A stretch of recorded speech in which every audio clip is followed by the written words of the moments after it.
Bonjour YouTube, je suis Sébastien et aujourd'hui j'ai rigoureusement rien foutu. Il est 16 h, depuis ce matin il pleut, il y a du vent, il fait moins de 2 degrés, c'est de la neige fondue sur les pare-brises, donc j'ai rien fait. Néanmoins, pour ne pas que ce soit une journée perdue et pour répondre à quelques questions que j'ai reçues, je vais vous parler de cette maison que vous me voyez entretenir, rénover, modifier, agencer et ainsi de suite. C'est pas la mienne, c'est la maison de famille de madame. Donc c'est madame et sa mère, hein. Elles prennent quasiment toutes les décisions, à part éventuellement l'aménagement de l'atelier. Et je m'occupe des travaux parce que pour beaucoup de choses, je me suis aperçu que quand deux femmes faisaient demander un devis, souvent le devis était excessif, à minima. On a eu le cas de maçon pour travaux de décaissage et de faire une dalle pour poser du carrelage.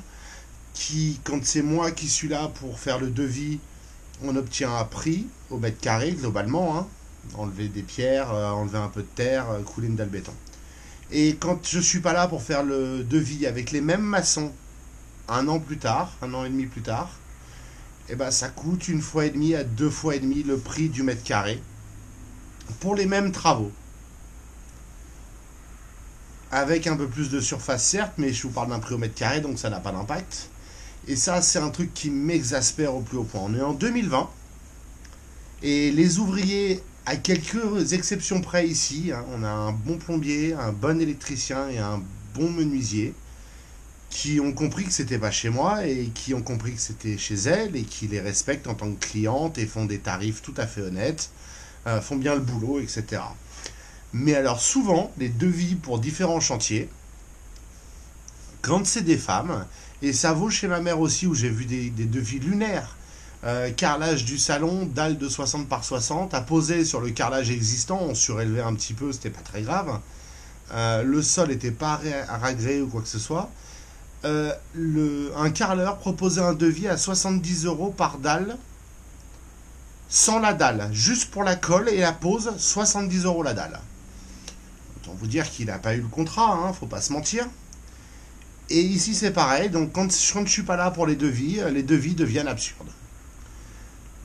Encore une fois, on est en 2020, chers entrepreneurs, chers ouvriers, chers fournisseurs, réalisez que les femmes sont pas plus bêtes que les hommes, qu'elles ont accès à Internet, qu'elles sont capables de chercher le prix d'un produit, qu'elles sont capables de regarder le prix d'un mètre cube de béton.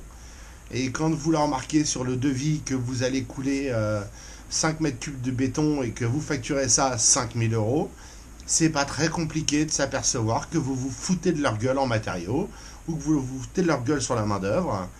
Parce que si c'était le prix global, pourquoi pas, mais quand c'est la ligne fourniture du béton et que c'est ce prix-là, et que c'est ce genre de tarif, c'est inacceptable. Alors, c'est pas un vlog du bricoleur, c'est un vlog du râleur, je suis désolé.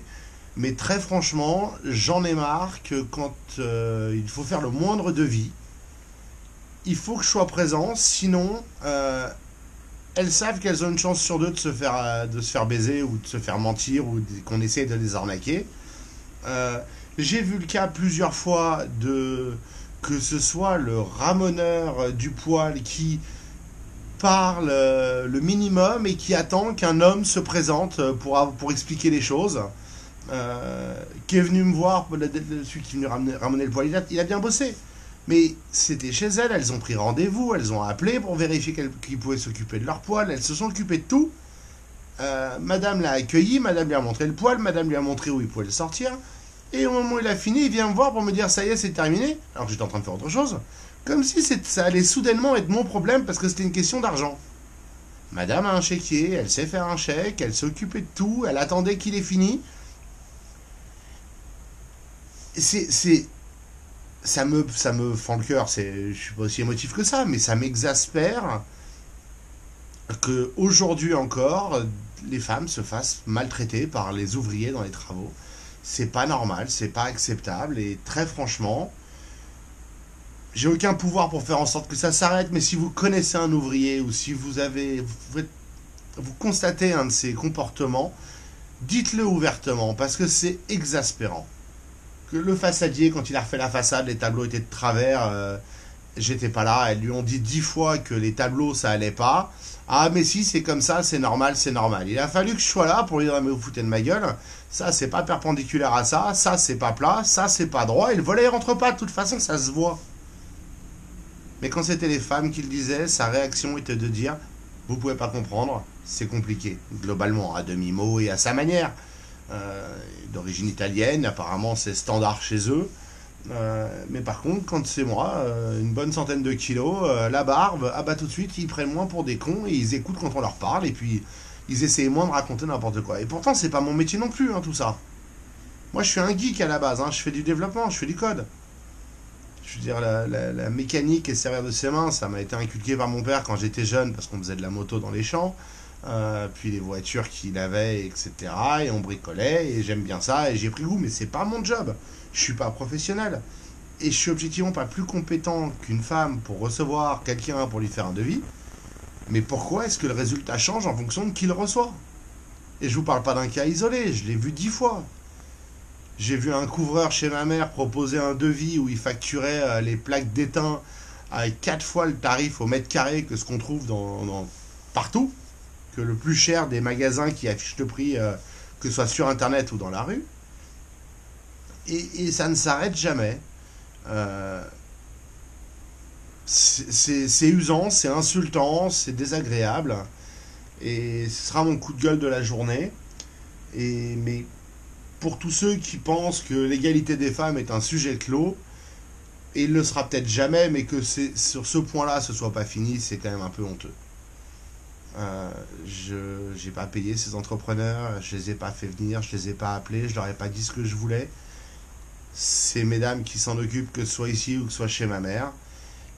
Et systématiquement, c'est la même histoire. Il faut les appeler ensuite pour leur dire dites là le tarif c'est pas raisonnable, ils reçoivent un devis modifié. S'ils veulent le contrat, ou alors ils arrêtent de répondre s'ils s'aperçoivent qu'ils se sont fait coincer pour avoir pris les gens pour des cons.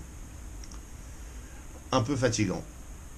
Néanmoins, on va reprendre les travaux ici et continuer à avancer. Parce que je peux faire plus de choses pour moins cher pour la maison qu'on ne peut en faire. Et j'ai le temps en ce moment, grâce à cette superbe maladie. Donc, on continue. Mais c'est vrai qu'il y a plein de contrats ici qui n'ont pas été signés parce que c'était honteux. C'était pas acceptable et ça a été réalisé. Donc, voilà. Ce sera mon coup de gueule du jour. Je ne cherche à miner personne. Mais c'est une réalité dont il faut être conscient. Alors c'est peut-être pas vrai dans toutes les régions et c'est certainement pas vrai de tous les entrepreneurs, je suis pas en train de dire ça. Mais franchement, statistiquement, s'il n'y en a pas au moins la moitié qui se comportent comme ça, c'est que vous êtes vraiment dans une bonne région. Sur ce, je vous remercie d'avoir regardé ce coup de gueule. Et puis, je vous souhaite une bonne soirée et je vous retrouve demain pour un épisode avec, je l'espère, un peu plus d'activité parce qu'il devrait faire un peu moins froid. Et avec un peu de chance, je serai un peu moins enrhumé.